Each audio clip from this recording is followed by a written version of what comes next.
Well, after weeks of murk, we've been treated with these, I don't know how to describe it, these sparkling blue sky days where you only seem to get it in spring when you get this, everything's got a glow to it. It's so vivid, the light's so, everything's so vivid, everything's well defined, the air's still cold, the air's still clear, and it's just beautiful.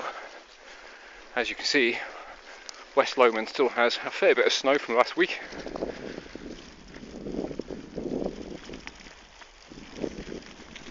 I'm still only really just getting into cycling. I don't go out enough to actually get my legs accustomed to the effort. It's funny, I can walk all day if you want me to, up hills, down hills, across moors, but it's a different muscle set, I suppose, and my legs aren't well adapted to it yet. So I'm definitely not going all the way up there yet. But because today's still and there's no wind, it's perfect just to stretch my legs and get them used to it again.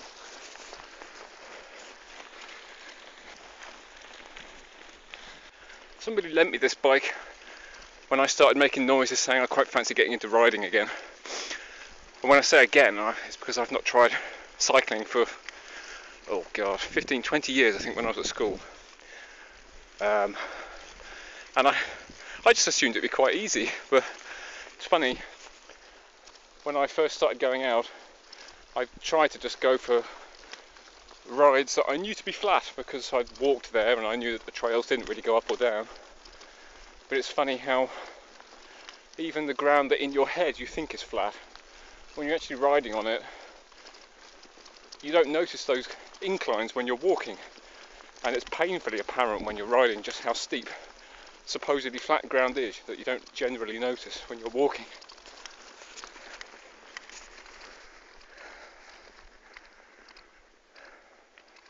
We'll just stop for a bit. I usually go up as far as here. On the few times I've ventured up this far on my bike, maybe, seeing as it's such a beautiful day, so still, I'll try and go a bit further. But usually this little snaking ascent is enough to kill me. I know it's woeful considering I'm fit in terms of hill walking, but in cycling I'm a complete novice. Actually, it's quite nice to find yourself being crap at something again. It's easy to stay in your comfort zone and just do the things that come easily to you. So to try something new and actually be a bit rubbish at it, it's I think everyone should do that every now and then. Ooh, there's a grouse.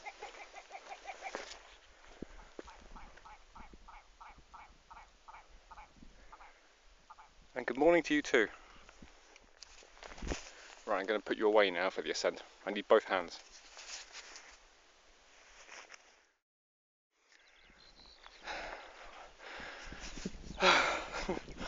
Well, I'm up the slope.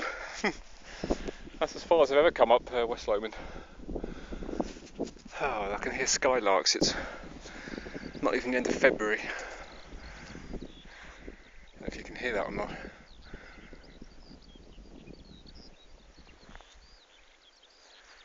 I haven't heard skylarks for months.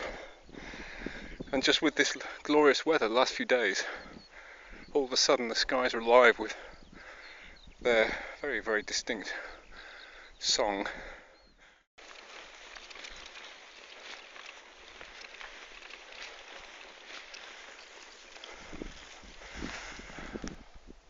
Very, very underrated hills, the Lomond Hills, because of the views they offer you. Views of the lowlands of Edinburgh and all the way into the Highlands as well. Wonderful vantage point, but overlooked generally.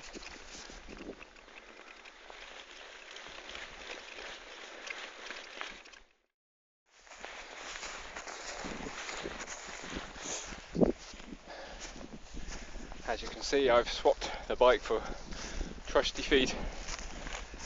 I wasn't going to come up here, but now that I'm almost to the top of West Lomond, it seemed too good an opportunity to pass up to be able to show you this rather wonderful view and wonderful hill on a day as pretty much as good as it gets, really. So, not far to go.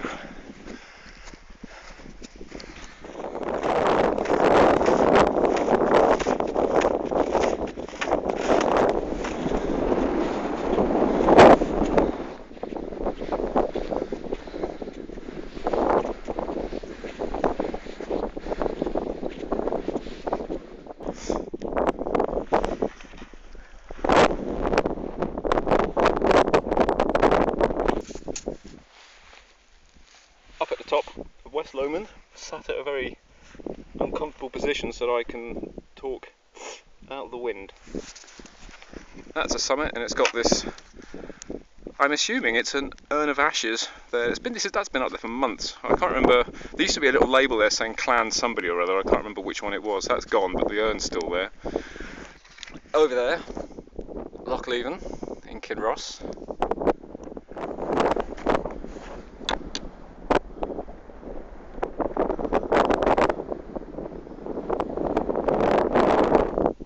Way over there, you can see the Tay, looking very, very broad, and that's Dundee over there.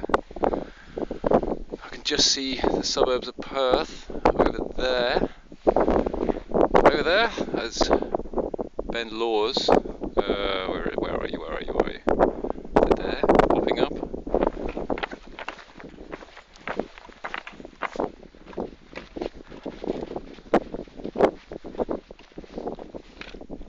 That's Bishop Hill over there.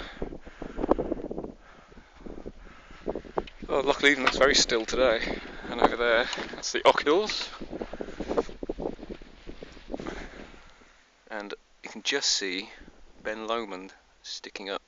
Ooh, over there, just poking up above the horizon.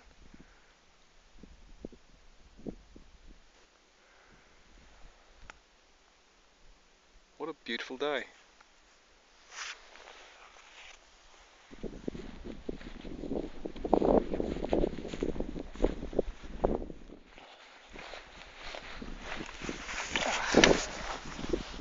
Ground's so dry. It's just, after we've had such a wet year, you can't help thinking it's going to do that thing again like it did last year, when it's going to have a really, really warm, freakishly warm spring and then a dreadful summer. Just enjoy it while it lasts, I suppose. Didn't plan to come up this far, but when you get this close and the weather's like this, you just got the feeling that tomorrow, next week, it's going to be awful. Certainly it's going to get colder again, and it's going to be grey probably, so take these chances while you can and get up into the hills. And if you're at the bottom of a hill and you're mulling it over and thinking, oh, shan't I, do it, chances are you won't regret it. I certainly don't regret coming up here. This is wonderful. I mean, I can feel myself getting my whole year's dose of vitamin D just from sitting here. I feel like I'm stocking up for the grey summer I'm sure we're about to get. Right, well, there's work to be done, so let's head back down. Pray the bike's still there.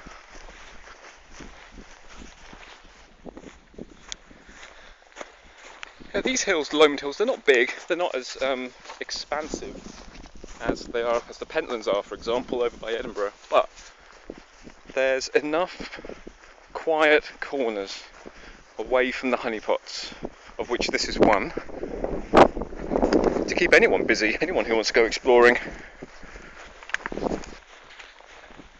And as is often the case with these smaller ranges of hills that are right on the doorsteps of our major conurbations, they're so accessible.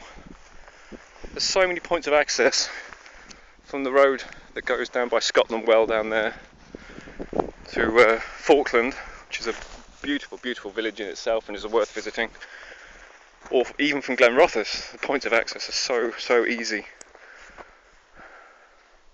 I can see the bike, it is still there.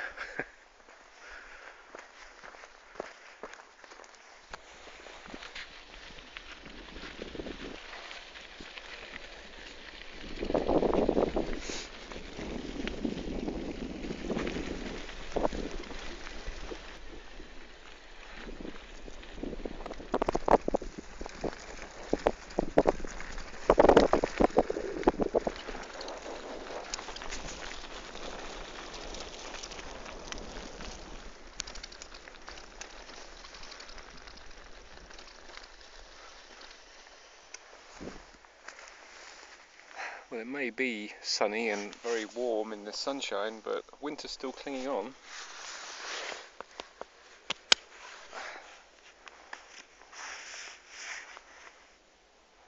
Maybe just because we haven't had sun for a long time that everything feels more vivid than it really is, but I swear everything's glowing. It's like the landscape's been crying out for sunshine for such a long time, and now it's just gone bonkers in terms of showing itself off.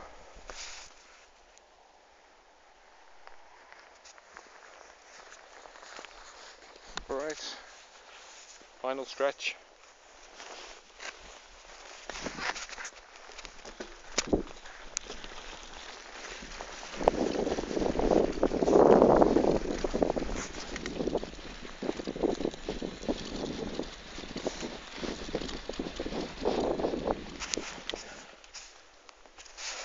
That's where I was, at the top of there. It's a wonderful, wonderful, easy way down on the bike. I hardly had to pedal. I passed about 6, 7 people on the way down, and everyone's got these beaming smiles on their faces. And everyone has said, "Oh, great day, beautiful day." And I just wonder just now whether, if you lived in a country where you have this sort of glorious blue skies, sunshine every day, do people say that to each other when they walk past them in those sorts of countries? You know, people are walking their dogs, they go, "Oh, beautiful day today." Or is it just because we have so few of them that when they do come along, they seem all the more beautiful for it? And a day like today, it's no wonder everyone's smiling.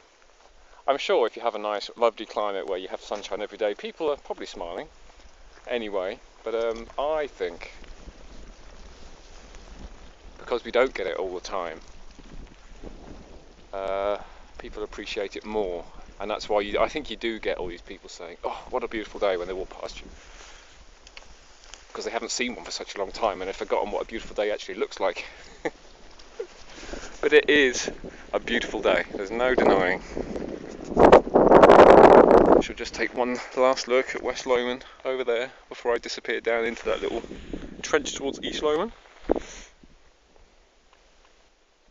Yeah, a lovely way to spend a morning before work.